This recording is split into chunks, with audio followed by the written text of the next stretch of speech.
Hello friends, तो आज हम देखेंगे nature and characteristics of teaching. Teaching के बहुत सारे कैरेक्टरिस्टिक्स और नेचर होते हैं। इसका अलग अलग टाइप के नेचर होते हैं। तो सबसे पहला है कॉन्टीन्यूअस प्रोसेस। आपकी जो टीचिंग जो है ये कॉन्टीन्यूअस प्रोसेस होती है। मतलब स्टूडेंट्स और आपके बीच में आप स्टूडेंट्स कुछ बताते हैं, फिर आपके स्टूडेंट्स उसे समझते हैं, फिर आप उनसे फीडबैक लेते हैं। तो ये कॉन्टीन्यूअस एक प्रोसेस है, ठीक है। इसमें क्या करते हैं, नॉलेज देते हैं किसी भी इंडिविजुअल को टीचिंग में। अब ये टीचिंग जो है ये फॉर्मल भी हो सकती है, ठीक है, जैसे क्लासरूम में, स्कूल्स में होती है, कॉलेजेस में होती है, और इनफॉर्मल भी होती है जो हमको घर में मिलती है या किसी और इनफॉर्मल तरीके से मिलती है। अब टीचिंग जो है एक इंटरेक्शन होता है बिटवीन लर्नर एंड ट्रेनर। जो टीच कर रहा होता है टीचर और जो लर्नर होता है उसके बीच में क्या है, इंटरेक्शन होता है।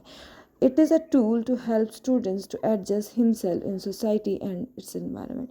टीचिंग की वजह से क्या होता है, जो भी व्यक्ति होता है या जो भी इंडिविजुअल होता है वो अपनी सोसाइटी में घुलना मिलना शुरू करता है, अपनी सोसाइटी के साथ इंट्रैक्शन, कॉपरेशन और उसके साथ कैसे रहना है, किस तरीके से रहना है, ये सब वो टीचिंग जब कोई टीचर उसे टीच करता है तभी वो सीखता है। दूसरा क्या है, communication of information to students.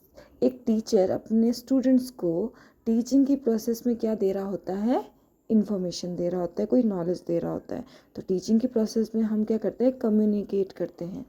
Educate fact and causes. आपके जितने भी फैक्ट होते हैं, आप फैक्ट क्या होते हैं और वो किस तरीके से हो रहे हैं, क्या क्या उनकी प्रोसेस है, क्या फिनोमिनाज है, वो सब हम टीचिंग में टीच करते हैं।